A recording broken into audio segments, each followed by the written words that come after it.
eliminating the art of procrastination. And let's face it, some of us have procrastination down to an art. No matter what we're doing, whether it's work or activities at home, there's always going to be some items that we hesitate or put off doing. And we will find every possible way to avoid doing it. And a huge part of that, I believe, is because we don't have a reason for doing them specifically. We don't have a high enough importance attached to them. And years ago I took a course and they talked about making a list of everything. And it takes a little while because there are certain things that need to get done that take up space in our brain because they're there. We think that we should do them, but we just kind of file them in the back every time we walk past something that reminds us of it.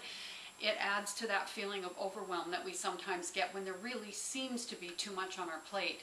And you can avoid that overwhelmed feeling by listing everything, absolutely everything that needs to be done, and give it a designation. Either do immediately, do at a date in the future and put a date on it, or maybe someday but not now.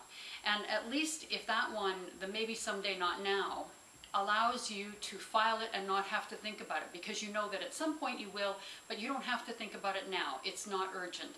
And once you've got that designation for each item, it's amazing the weight that lifts off your shoulders from such a simple exercise. And then it also allows you to attack the things that are high priority on your list that will get you the most benefit for the time expended. Now, something else that you can do is to create systems and routines so that you're doing similar things or the same thing at the same time every day. Growing up, we always had breakfast at 8, we had lunch at 12, dinner at 5. And so it's the same thing. It became a habit as children that we just knew that's when we were going to eat, so we were there. No matter if we were out playing, we knew if we wanted to eat, we had to be there at that time. So if you're working at some project that you feel is very, very important and there's harder things to do, make sure that you choose to do those things that will get you the most benefit, maybe in a power hour setting, so that the first things that you tackle in your office for 1 hour are the things that are the most difficult. And if you do that and then sort of give yourself a little pat on the back or a little reward of some sort that would, some people are recognition oriented, like myself. If you do something that acknowledges the fact that you are making changes, that helps to maintain or encourage sticking with the routine.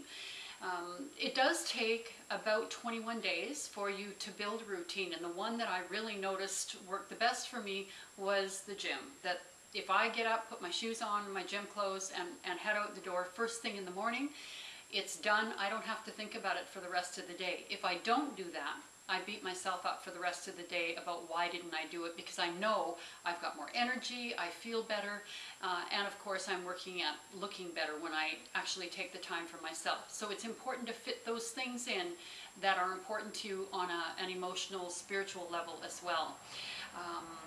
Another thing is to make your 6 most important list, so that because you've got the list of things that are very important to you, you want to prioritize them, so it's A1 priority, A2, A3, and the other ones, if they don't quite get it done today, then it's not a disaster. But at least if you have a priority set, you're achieving the things that are going to get you the best results.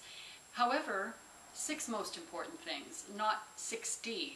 Because when you put too many things on a list, it can stymie you. It can stop you dead in your tracks because you feel that sense of overwhelm.